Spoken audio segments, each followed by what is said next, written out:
Добра вечер. Гледате свести на гласни идеи. Јавниот превоз во Скопје минува низ турбулентен период. Имено, градот од 600.000 жители повторпат останува без јавен превоз. Во месец октомври штрајкуваа вработените во јавното сообраќајно претпријатие Скопје, додека изминатата недела на протест излегоа вработените на приватните превозници. Да видиме за што се работи. 5 sati popodne. Došli smo ovdje nekim poslom i čudim se čudu kako ovaj narod živi u ovoj bukojebini, u ovoj ludnici, gdje se ne zna ko pije, a ko plaća. Gdje ide ovaj narod i šta se dešava, ja pojma nemam. Plašim se, nisam gledao TV, ni slušao dnevnik, možda su javili da je izbio rat ili neka nesreća pa narod beži. Ne znam grdan da su javili to da bežim i ja. Ovo je ne daj Bože nikome. Ова би било реакција на секој човек што живее и работи во друг град, а кој дошол да заврши некоја работа во Скопје на еден ден. Врвот на сообраќајниот метеж беше достигнат во понеделникот. Ако не сте биле очевидец, да го проследиме искуството на новинарот Панта Џамбазовски, пренесено од порталот МКД-МК. Метар по метар, по неколку минути стоење во место и повторно, метар по булеварот Јане Сандански. Половина час беше потребен за да се стигне од Бисер до Скопјанка во аеродром. Независно дали сте во автобус на ЈСП или во свој автомобил, патешествието еднакво трае. И токму тука чека ново изненадување. Автобусот број 15, откако остави патници на железничката станица и зеде нови патници, веднаш на семафорот, наместо право кон Народна банка, заврта десно кон мостот што води кон Ист Гейт. Зошто? Затоа што понеделнички го затвориле булеварот кон Народна банка, кој со денови се копаше и по кој се возеше по изгребана земја. Сега не се вози никако. Патешествието низ ветровитото дожили во Скопје заврши кај Симпо по 75 минути возење и трошење батерија од мобилниот телефон, барајќи информација што се случува во Скопје. И сега објасни му на шефот зошто доцна се дошол на работа, а некој навреме од синоќе да известеше што ги очекува скопјани. На прашање упатено кон градоначалничката Данела Арсовска, зошто токму сега се прави реконструкција на трите булевари во централниот дел од градот, таа одговори вака.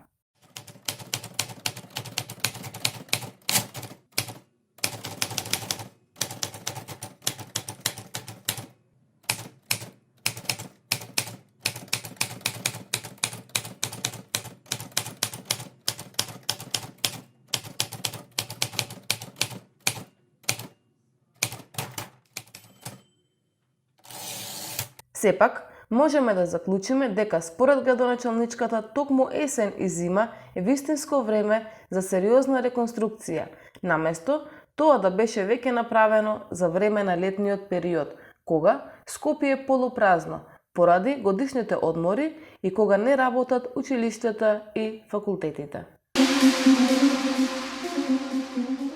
Проблемите со долгите колони возила низ Скопје не е само поради раскопаните булевари. Конечно, како што ветија од градските власти, реконструкцијата на булеварите Кузман Јосифовски Питу, Митрополит Теодосиј Гологанов и Даме Груев требало да биде завршена веднаш по Нова година. Но постојат објективни причини зошто сообраќајниот метеж ќе продолжи и после завршувањето на градежните активности. Според статистичките податоци, во последните неколку години бројот на автомобили во Скопје се зголемил за 27.000. И така, секоја година се зголемува бројот на возила, кои освен што предизвикуваат гужви во сообраќајот, истовремено и дополнително го загадуваат воздухот. Не е тешко да се заклучи дека излезот е во што поголема употреба на велосипеди и јавен превоз. Но кога сме кај јавниот превоз, таму проблемите се уште поголеми. Прво, бројот на патници што се возат во градските автобуси опаѓа од година во година. Второ, ЈСП работи со загуба. Минатиот месец возачите на ЈСП запреа со работа, односно ги ставија автобусите во гаражите како еден вид предупредување за неисплатените плати.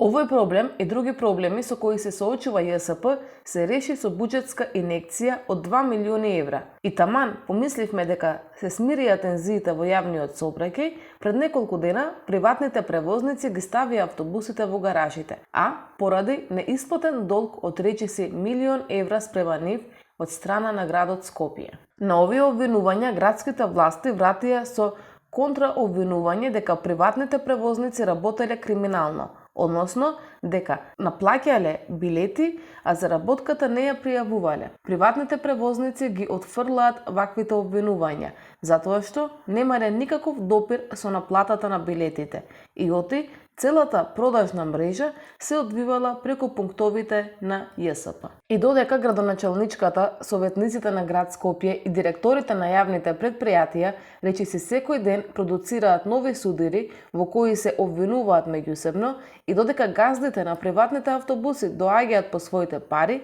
никој не прашува за возачите на овие предпријатија, дали земаат плата и што ќе биде со нив во периодот што предстои. Возачите на Слобода превоз и Мак Експрес протестираа пред транспортниот центар и бараките на град Скопје. Небаре се вработени во самоуправно сообраќајно предпријатие. Небаре ќе ги поделат парите меѓу себе кога ќе им се исплати долгот од 1 милион евра. Значи, возачите на приватните автобуси не очекуваат дивиденда, туку очекуваат навремена исплата на плати и задржување на работните места. Страв кој е дополнително создаден поради гласини дека градските власти концесијата ќе ја дадат на трет превозник. Токму стравот од губење на работните места во случај трет превозник да ги преземе приватните линии е алармот што не подсетува на едно предизборно ветување. Конкретно, мислиме на ветување за бесплатен градски превоз. Реализацијата на ова ветување ќе го уништи мотивот на приватните превозници да продолжат со работа. Во тој случај, ЈСП може да ги абсорбира возачите на приватните автобуси за, како вработени во ЈСП, да продолжат да си ја работат работата. Но од ова предизборно ветување засега нема ништо. За јавен превоз целосно под капата на градот не е потребно истиот да е бесплатен. Но такво е јавно-приватното партнерство. Загубите се национализираат, профитите се приватизираат. Утре предстои уште една рунда преговори меѓу засегнатите должничко-доверителски страни. Агонијата на градскиот превоз продолжува. Уште една работна недела е пред нас, која ќе започне со иритантните свирки на колите заглавени во градскиот метеж, додека автобуските линии се редуцирани поради неможноста на ЈСП ни оддалеку да го покрие возниот парк на приватните превозници. Скопје радост ти ќе бидеш. Некој ден, некогаш.